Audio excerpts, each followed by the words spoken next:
Kao što ste mogli da vidite na osnovu samog naziva, Priče iz dijaspore danas objavljuju prvu epizodu na nesrpskom jeziku, odnosno na engleskom jeziku, a sada zbog mog gosta ću preći na engleski. Now I will switch in English. Dear listeners, today is a special episode as we are recording first episode of Priče iz dijaspore. I will keep that in Serbian, in English. Furthermore, today's episode is special as I have the opportunity to interview my year-long and really dear friend. But before I introduce him, I will present shortly his current life path.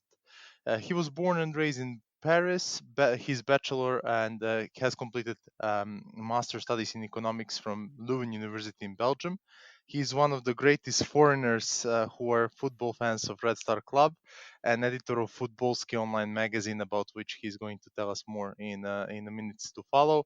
He's ex-business developer for Pro Soccer Data, an interesting company, actually startup, about which he's going to tell us more as well in the minutes to come. And he used to be one of the trainees at the biggest Dutch bank, ING, since February 2018, so almost 2 years, or actually more than 2 years now. He has been the trader for EP Commodities in Prague. But before we go into details of his professional and private life, it is the right time for me to introduce him by name, Jerome Fagelson, live from Prague. Jerome, welcome to podcast Priče iz dijaspore. Thank you, Gabriel. Thank you very much, and very nice introduction. Thank you very much. So you could see that I did my research. But since I know you for I think almost 10 years now, if not more, so we will not count. So I think it was a nice opportunity also to sum up what you have been doing and what I know you have been doing. But at this stage, before we go into small talk, as we tend to do always when we do business and not only meet for drinks or something like that. So let us start your life journey from the beginning. How did you grow up in France, actually in Paris in the 19th? So, just a regular kid from the suburbs in Paris. I mean, the good one. No problem. The very chill and easy life. Nothing, no problem. Two parents, flat, not changing any city from 1 year to another one. So really, the most typical and the most regular life you can expect. That's quite interesting. So I must say, so in all of our Serbian episodes, let's call them like that, or in episodes where I had Serbian guests or guests from the region, they were always telling the same story. Although compared to your childhood, I guess our childhood was completely different in the 90s when we were under sanctions, and then by the age of 12 or 15, in cases of some a bit older guests, I think we suffered from like 3 worse and outcomes of those. So it was quite challenging childhood, but then in the end, we all have the same. Let's say same comments on our childhood, which is quite nice, and it is the way it needs to be. So it needs to be happy, it needs to be relaxing, so we can then enjoy the fruits of it, and then later on become really good young people who are not only studying what we want but also becoming what we want, or where life leads us to. Just in terms of further development, so I will just bundle, let's say, two questions into one, and just ask you, why did you choose to study economics or general business, so to say? And then related to that, why have you decided to leave the French Republic and then to study in Belgium and not in Paris or any other French cities? Actually, it's a good idea that you combine the two questions into one question, because they are linked, definitely. And the reason is quite simple. When you are in Paris, there is a very arrogant way of seeing the life in France. And Paris is the center of France, and everything is linked to Paris. But I wasn't so keen on the French system of 2 years where you study very hard and then you have 3 years of school. And I was also not really sure what I wanted to do and what I wanted to become.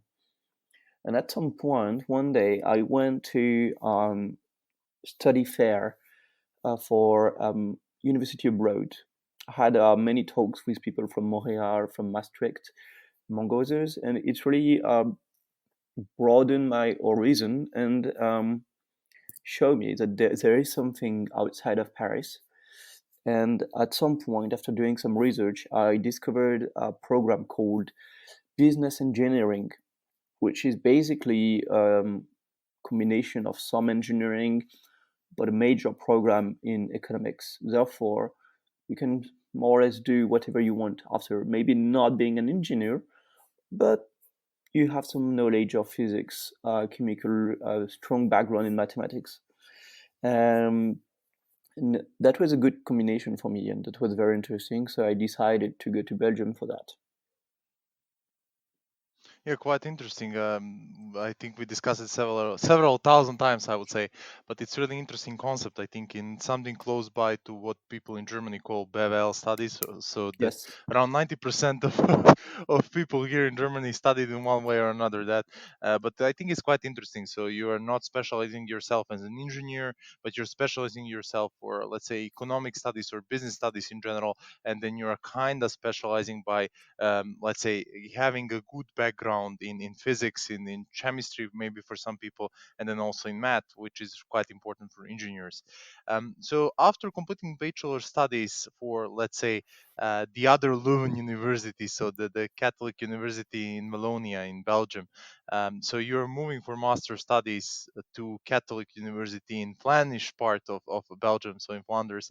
And that I think it's interesting to mention that at the same time we were studying in Leuven, which is something I guess when we met each other we could not even imagine. And I think it was really a great experience for both of us then. But then after the studies, so and I'm just going to let's say click on the fast forward button for a bit longer, a bit now, and then just to ask you, how did you see yourself after the studies? So I'm just now switching back and forward, so to say. So it's not fast forward, but it's not rewind faster. But I'm just trying to give a picture to our listeners. So you are studying business, so it's something that is an interest for you. But how have you seen yourself developing? Can you tell us more about the internships you have done during the studies, just to get experience from different fields, and then also maybe to position yourself for the future professional life? Well, basically, studies in Belgium are really theoretical. It's all about learning I by would say heart. they are everywhere in the world. So I don't know a country Um, where studies are really practical. So we I are think always in France, learning for through example, in theoretical. France, you do have already a lot of internships included during your studies. You do have a lot of case studies. Just like if you do an MBA, you're going to have a lot of case studies, which is not something we had a lot in Belgium, especially for the bachelor. Bachelor was super theoretical, a master less. And therefore, I felt the need during all my studies to have something that will help me to understand the world around me, to have some dirty hands, and to be able to apply what I'm learning and what I know, and to have some less theoretical glance on the world. Therefore, I always try to have internships. And for me, I was seeing internships also as a way to travel and to go somewhere else and discover a new country, a new city. So it was not only for working, but I was trying to do that during my summer time. So I was combining summer internship, discovering the city, discovering country, discovering a job, discovering culture, all that new things, um, but in one. So the first internship I did was in Luxembourg for a few weeks, roughly 1 month, at Swiss Life Luxembourg, and we were computing some ratios, some cases, and trying to find some trying to find new tables for death or immobilizations, um, people getting stuck in their situation. So basically, I was just computing numbers for an insurance company. The second internship I did was in Rome. I worked 1 month and a half for a small investment banking firm. It's what we call a boutique, and there I helped on several deals, and we either produced some economic review of the first part of the year. That was very interesting because we were somehow working in strategy advisory, so we helped We worked on the case of one Italian company that wanted to enter the portable toilets in India. Or we also worked on the case of a new strategy for a casino, online casino. Um, we worked although more in finance on some cases of on sell side, and we are trying to sell some assets to other companies. So that was just wonderful deep dive into the energy world, also for me, the first one. And Then completely different, I would say. All the projects you worked on, they're completely different. yeah, And I think that that is in general, not only for investment bankers, but also for young consultants, young professionals, that is really interesting to also work for firms like not only, let's say, investment banks, but also law firms or public affairs consultancies, where they can work on numerous projects and really learn a lot on a daily basis. Not even on a daily basis, I would argue, actually, you can learn every minute something new. And just from what you said, in a couple of seconds, I would say you already mentioned three projects you worked on, and I guess there are several of them. And in general, so I guess that experience showed you really what kind of businesses exist in the world and what kind of businesses could have a support. But now at this stage, I guess, after carefully listening to what you have been doing, and I was already aware of it, but it was good for me to have a short summary, let's say. But why haven't you chosen at the time to remain an investment banker, but decide to go back to university and then to finish your degree and also to work on other internships and perceive how other sectors are doing business? why? Because I needed to finish my degree. You cannot go and be an investment banker without your degree. So that was a no-brainer. So I needed to finish my studies. And um, after this internship in Italy, I did an internship after my master degree at ENG in trade and commodity finance. And a little bit before that, so while I was still a student, as you say, I was working for Pro Soccer Data. Um, Can you tell us something more about that, and yeah, also explain with what kind of people you're in touch? So some of our listeners will definitely know the name of people you're contacting to try to buy the product of Soccer Data. so basically, Pro Soccer Data is startup in Flanders, uh, and what they do is they developed a tool for clubs to follow their players. Can be for grassroots clubs, can be for professional clubs. Now the startup grew a lot, and they have most of the Belgian Premier League.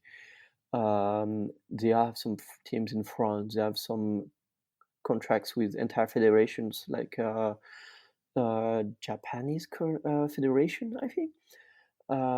So they really grew a lot, and for them, the idea is to combine big data on football. So they have a track. They follow up constantly what's happening during trainings, what's happening during games. For players, they can find all the statistics about their games, their trainings. For the teams, they can follow their injuries, things like this. They can also keep in touch for the coach to send some message to ask his player to check out videos. Okay, so this is for example, there's a striker. The video analyst prepares some videos to know how the defender will defend on him for the next game. For the goalkeeper, it will be some maybe some video just showing where are the other players shooting their penalties. All those things are just combined on an online platform where everyone can find its plugins or what it needs, and it's everything is tailor made on the needs of your team. So that's why it's really going from small clubs to huge clubs. So it's Everyone, basically, let's just bring it, let's say, a little bit closer to listeners who might not understand the concept of big data and how it's functioning. So it's basically a software tool which you as a coach can use, let's say, to have an overview of your club. and also to have not only overview of what your club and your players are doing, but also about potential, let's say, strengths, Yeah, not only of your club, but other people you can bring to, other players you can bring to it, or other coaches you can bring to exactly. it. It's I mean, people have to imagine Football Manager, but in real life, basically, Yeah. I in think a nutshell. a lot of people who are listening to it, and you know that we Serbs like to play Football Manager as long as time allows. I guess there are a lot of young guys who are already googling pro soccer data and looking. Maybe they're offering some jobs in the region, or maybe if they could start their, let's say, affiliate company in Serbia or wherever in the region and try to sell the services.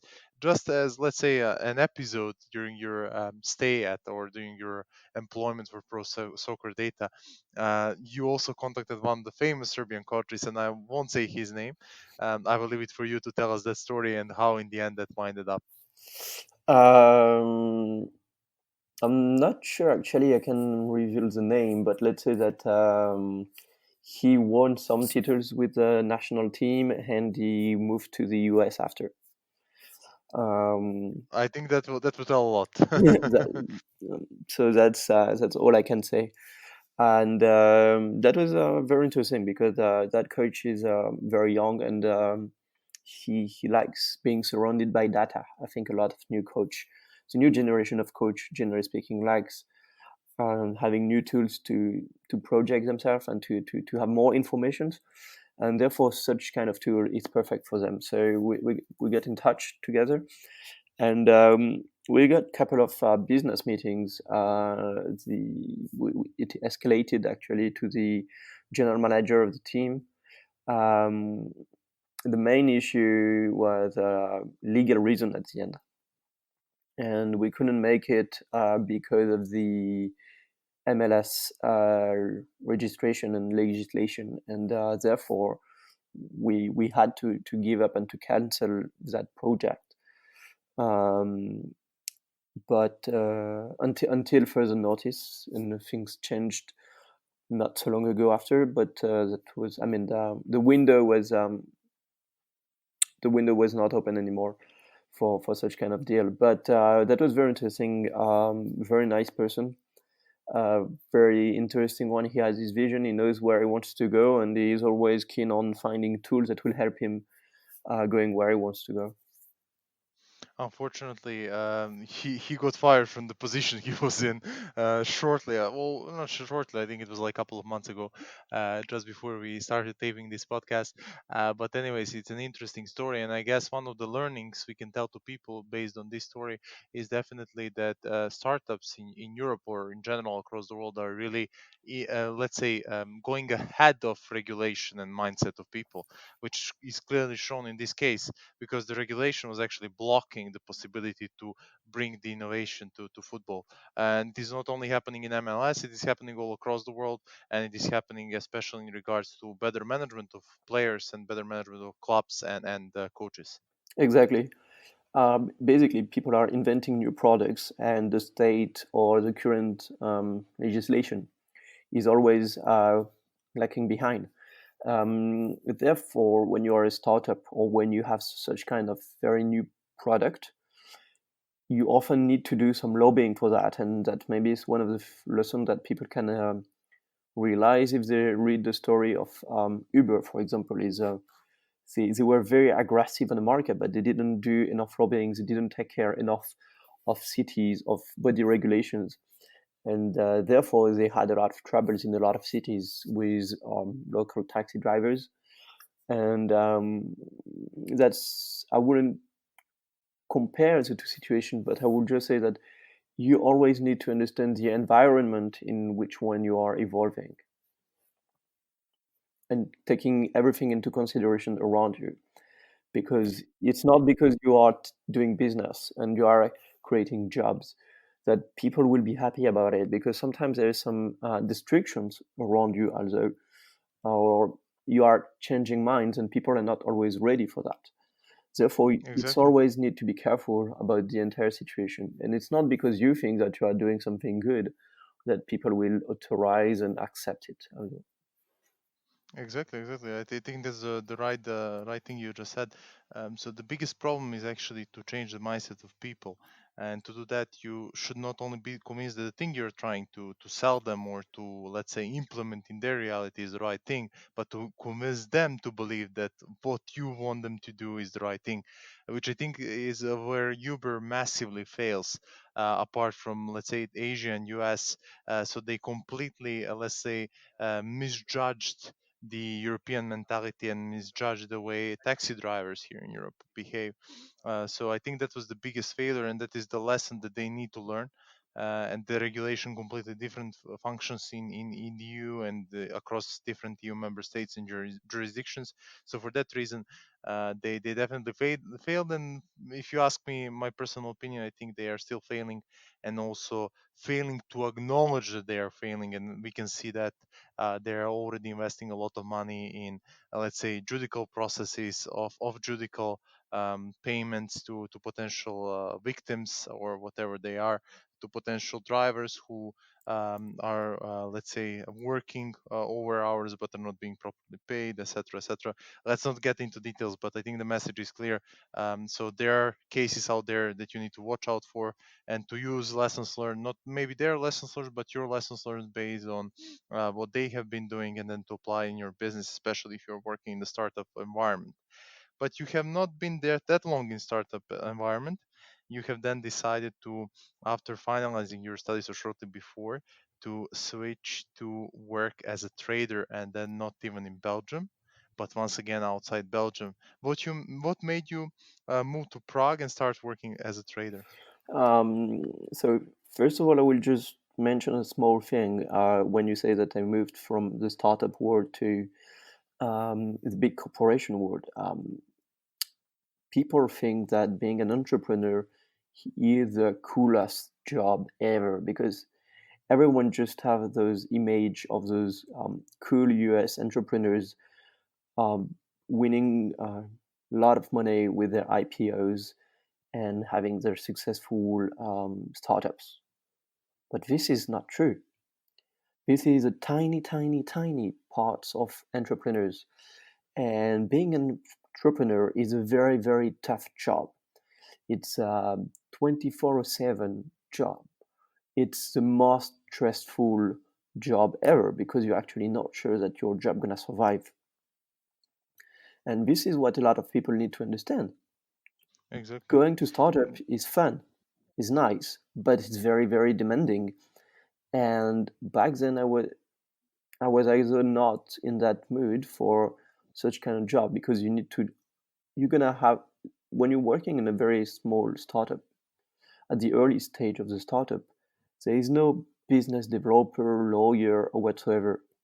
Everyone is in the same boat. Everyone is doing a bit of everything because there is one goal: surviving and going through. And this is the most important thing that people need to realize. And if you go to a startup world, you might learn a lot. You're definitely going to learn a lot, but you might also learn a lot from many topics, not only one in special. You won't specialize at the beginning. And I wanted some, I knew more or less what I wanted to do. Um, Therefore, for me, the startup, let's say, period was interesting because I wanted to gain something from that sphere. I wanted to work in sport, in football. So I did what I wanted. Thank you. I took the experience I had. That's I came there for a reason. Perfect. But then I had to come back to the path I wanted, the one I was Exactly. writing for myself, and therefore, Exactly what at this stage, I think it's also good to just, let's say, rephrase what Americans tend to say, and that is like work full time on your job, so have a regular job in the beginning, but then work part time on your dream, and that's actually like that. So I'm it's maybe not the best example, so I am not going to call myself an entrepreneur with this podcast, but it's actually like that. So if you're working on something on the side, let's call it like that, so it's really a part-time job that you need to manage, and you need to manage that it does not interfere with your regular work. So you always need to chip in extra hours before work or extra hours after work. But then in the end of the day, it's also the question: are you satisfied with only doing what you're doing from 9 to 5, or of course that is we are not working in the environment where we work from 9 to 5. We work way longer. But the thing is, like, either or not you have a drive to do something else, or you just come home after let's say 18, 1900, and then you just simply take a beer, take a wine, and then just chill on the sofa, which I think is not the answer. So that should not be the drive of your day. The drive of your day should be, is there one more thing I can do to, let's say, make my life happier, not maybe to have more money or to, let's say, have more time, but to make your life happier. And that is the only thing you should, at least that is my opinion, you should be thinking about when you wake up in the morning. No, definitely. And I mean, for some people, it might be just going home and watching TV, as you say. Okay, maybe no judgment here, but definitely that's not what I'm chasing. So that's that's that's another reason to work on your side projects, because on your side project, as you say, you're gonna learn a lot too, and it's a bit like an entrepreneurial project, just like you mentioned. I guess with your podcast, you learn a lot about broadcasting. You learned a lot about SEO, online advertisements, um, things that you didn't anticipate or plan at the beginning. Um, Exactly. Therefore, Don't let me start complaining about the audacity and post production. I'm still struggling with that. But jokes aside, no, it's a wonderful experience to learn about plenty of things, and I think that you can learn that everywhere if you want to learn, not only in startup world. But I guess in startup world, it's really the question every day of survival. So I think that the battle there is really dire. So it's really survival of the fittest. So you really need to be careful about how you move forward, and you to move forward fast. In companies that are well established, you don't have that, let's say, survival modus, so you can be a bit more relaxed. But then again, if you are not that hungry to learn, you won't be able to learn anything. You can stay in your position for 15 years and you will only learn what you want or what is needed to survive in that position. But if you really want to learn about the company and business and go into details of business you're working in the sector you're working in, you really need to be hungry and ask for more. yeah, it's at the end of the day, it's all about yourself and your behavior and your curiosity. And I mean, no one will be able to force yourself to do something. So if you don't have the natural willingness to learn by yourself and to do the extra mile, then sorry, but no one will be able to force you. Exactly. Just before we end, we started already contemplating about the meanings of life, which was supposed to come more towards the end, jokes aside. So I think it's the right time also, before we close the story about the pro soccer data, startup environment, etc., to also mention the online magazine you're working on, to mention Footballski and what it's all about. Exactly. So you mentioned side projects. This is exactly a side project where I learn exactly what I could learn if I was part of a startup. It's basically a startup without the cash flow, so it's perfect. So we have all the we need to do all the work like a startup. We have up and downs. We need to expand ourselves, to think how to grow, to get new markets, to do things in a better way. Um, but we don't have the pressure, the financial pressure, which is a huge advantage, and it really gives us a lot of opportunities and a lot of way of thinking, and give us time. We're not under pressure, which is perfect for a side project. So this side project is basically um, talking about Eastern European football. What would say Eastern European football is from Berlin to Vladivostok, from Athens to Tallinn. This is what we call Eastern Europe, and we are the first and only French-speaking media talking about that. We started by being a small group on Twitter. We're like 5, 6 people on Twitter. We were just tweeting about some championship. So one guy was talking about Kosovo. I was talking about Serbia and Russia. Some guy was talking about Croatia and Kazakhstan. Another guy was talking about Russia, and that's how that we started being in touch. And we decided to contact some other person that were discussing about some other countries, and that's how we quickly set up a blog.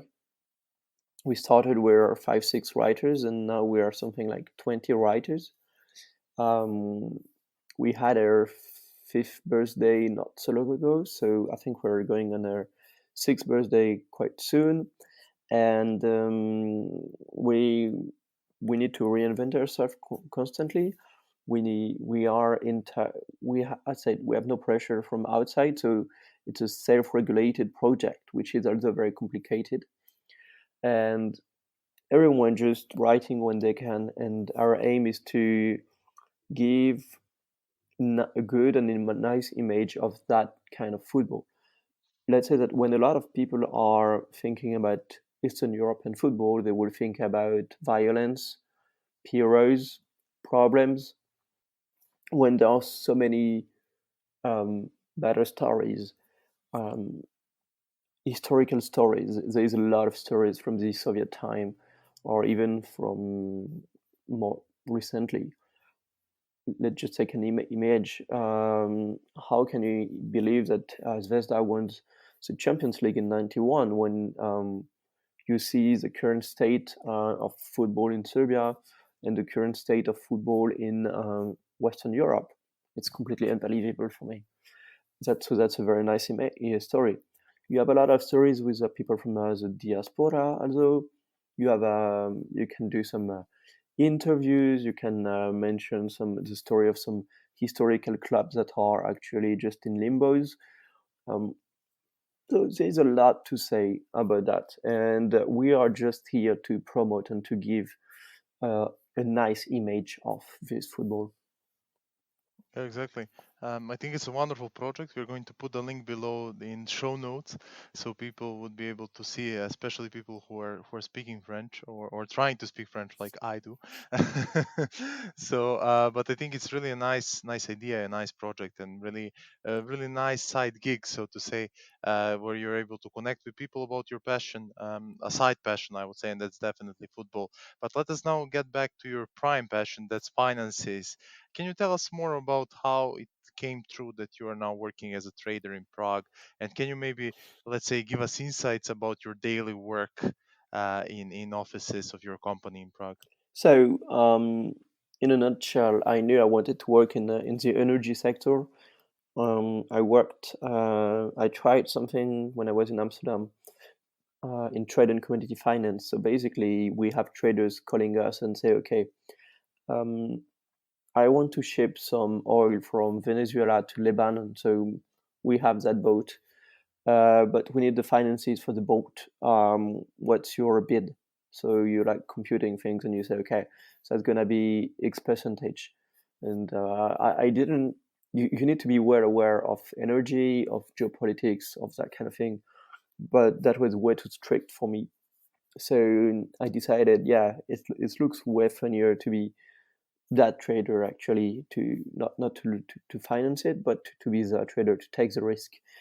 Therefore, I start looking for a trader position, and after knocking on some doors, I got this opportunity in Prague. So I was like, okay, you know what you want to do, so now you have that opportunity. So shut the fuck up and just go there. So that's what I did, and that's how I end up in Prague. Can you tell us a little bit more? I know it's a kind of confidential, but just as you mentioned the story about boat, maybe another interesting story about what kind of commodities you were working on and kind of trades you were pulling through. Okay, so I'm working for the the trading department of a utility company. Um, so we do have assets in many countries, including Germany, UK, Italy, France, Slovakia, and we are in Prague trading. At my position, we're trading power, and we're what we call an intraday trader. Being an intraday trader means that we are working in shifts to ensure that the production of the power production is well optimized. Meaning, on the previous day, you're going to have what we call bids. So the company is submitting its bid, saying, okay, tomorrow regarding the, you send a supply and an offer demand, and then it's matching at the market. And say after the matching of the market with what you send, it said, okay, we're gonna produce 600 megawatt tomorrow from 14 to 15. The thing is, sometimes we have actually more in reserve because prices were not so good, so we can still produce more in case price goes up. And this is something that happened. 14 to 15 price increase, and price become higher than our marginal cost. So we have some orders from our plants saying, okay, just sell now. But sometimes they do have some problems with plants. Therefore, they are not able to produce it. But because you said during the bid that you will put this amount of electricity in the grid, we actually need to buy back the production for the plants on the market.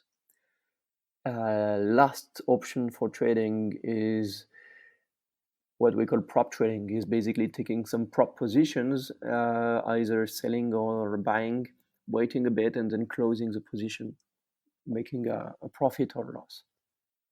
So everything depends on when you are trading. We need a lot of knowledge about risk. Everyone has a different risk appetite. But in this position, also you need to understand some fundamentals of weather, and you also need to have some fundamentals of energy in general, because it's physical commodity trading. So there is a delivery at the end. We're going to have an impact from wind will have an impact. Solar will have an impact. In France, for example, temperature will have an impact, because for every degree you add, you're gonna have some X gigawatt consumed extra. Therefore, you really need to be aware of everything that is surrounding you, and you need to understand also what will have an impact and what won't have an impact on prices. Just to say, for example, something very simple, but now we have those, everyone is talking about coronavirus. It is that people are getting to understand what it is, people are trying to read about it. But I started reading way a long time ago, mid-February, because I wanted to understand what kind of impact it will have on my business, and should I take it seriously or not. Therefore, I'm absolutely not surprised, and I need to be, and I knew I needed to be ready for that. I knew there would be huge impact on the energy consumption in Europe, that Europe will have less consumption just because of that, because that was quite obvious. And you need to have that natural curiosity. You need to be able to understand things around you. You don't know much, but you need to be able to learn, discover, crunch your numbers, read, and then you will be able to decide if this will have an impact or this won't have an impact. Sometimes you're right, sometimes you're wrong, but this is part of the game. And Yeah, exactly. You just need to learn to ask the right questions and to know people who know the right answers, and to give your best educated guess, I would say, in the end, because you cannot guarantee that what you analyze will be in the end the result that your company is hoping for. exactly. So, Jerome, you're the first Frenchman, probably not the last in this podcast for the days, weeks, or years to come. But let me ask you just the obvious question, and that is how big the French community is in Prague. Do you frequently meet with any Frenchmen, or you're like a distinguished species there in Prague or in Eastern Europe in general? Let's be honest, there's a huge French community here. The quality of life in Prague is very good. It's very central in Europe. You can easily go to Berlin, Vienna. By public transportation, it's 3-4 hours. It's very cheap. The airport is growing. The business is growing. There is a negative unemployment rate. Therefore, a lot of people are just coming to find a random job here because salaries are improving.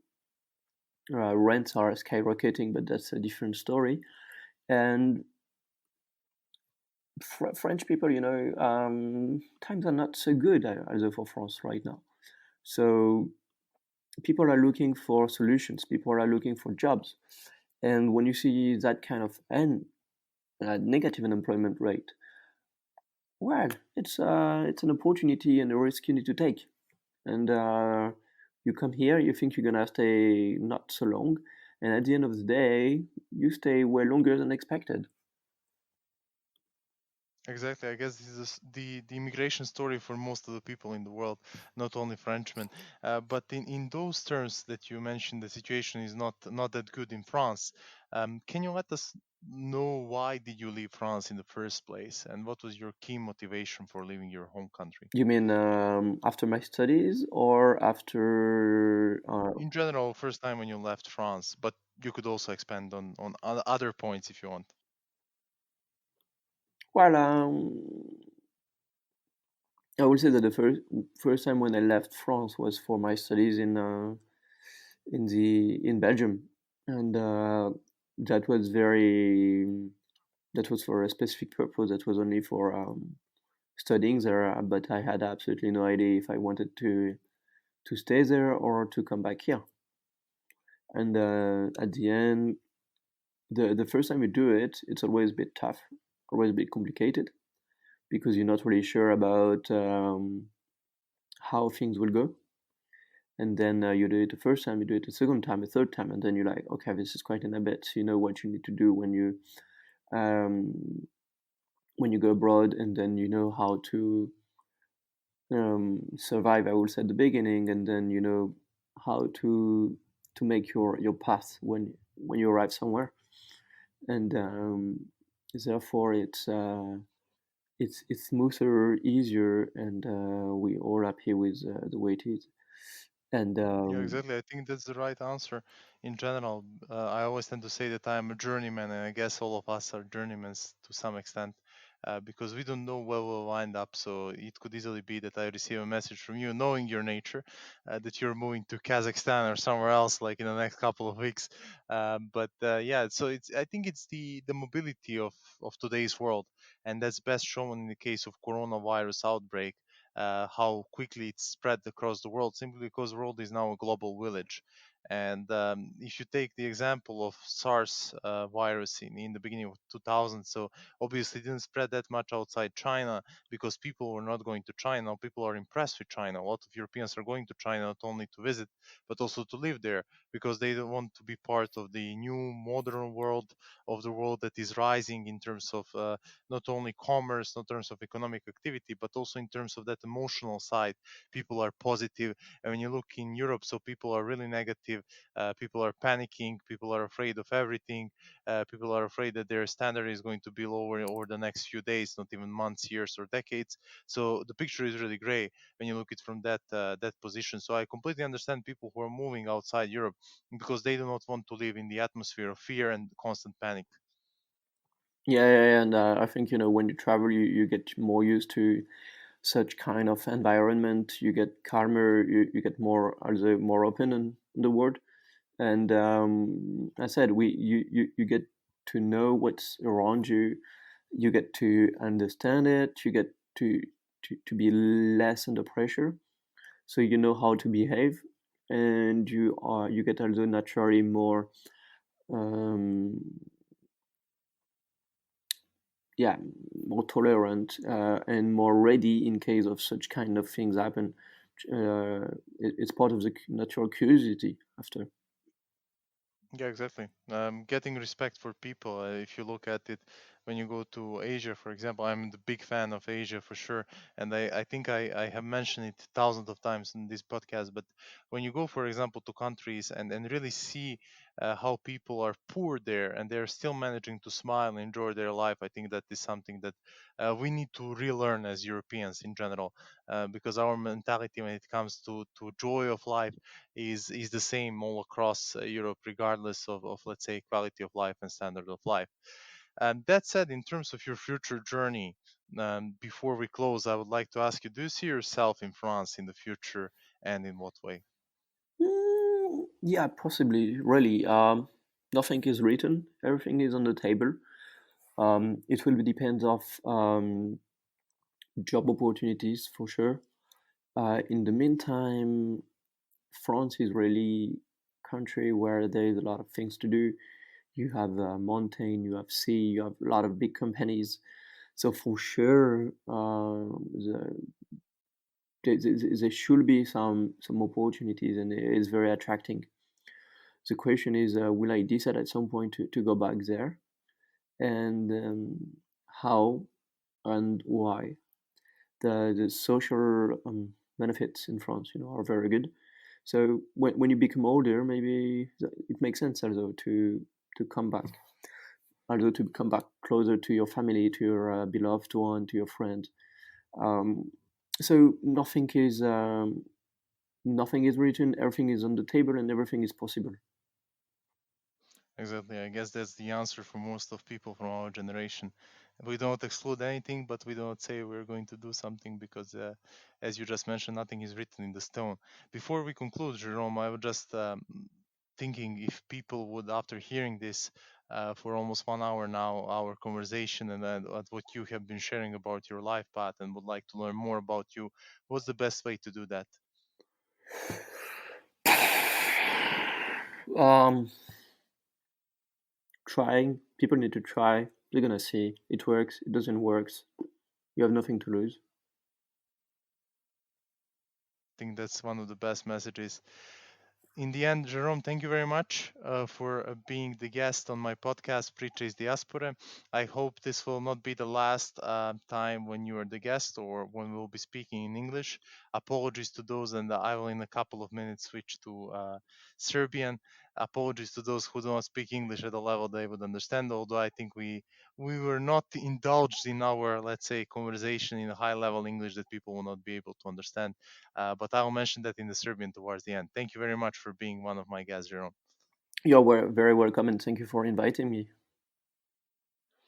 Dragi slušalci, hvala vam na strpljenju. Izvinjenje svima koji ne pričaju engleski na, da kažemo, nekom višem nivou, iako nismo koristili, da kažemo, neke napredne engleske reči, da ih tako nazovem. Nadam se da ste uživali u podcastu i nadam se da će vam se i buduće epizode svideti. Probat ćemo da dovedemo goste koji dolaze iz drugih zemalja i koji su svoje zemlje napustili zbog jednog, drugog ili trećeg razloga, ali ono što je bitno da znate jeste da je ideja da pretpostavljamo da predstavljamo ljude koji dolaze iz drugih zemalja, takođe su ih napustili iz jednog, drugog ili trećeg razloga, da bismo prikazali kako emigracija iz drugih zemalja, a ne samo iz Srbije, izgleda i gde se oni trenutno nalaze. U tom smislu, hvala vam puno na slušanju, čujemo se nekom naravnom prilikom. Pozdrav od Gavrila i Žeroma.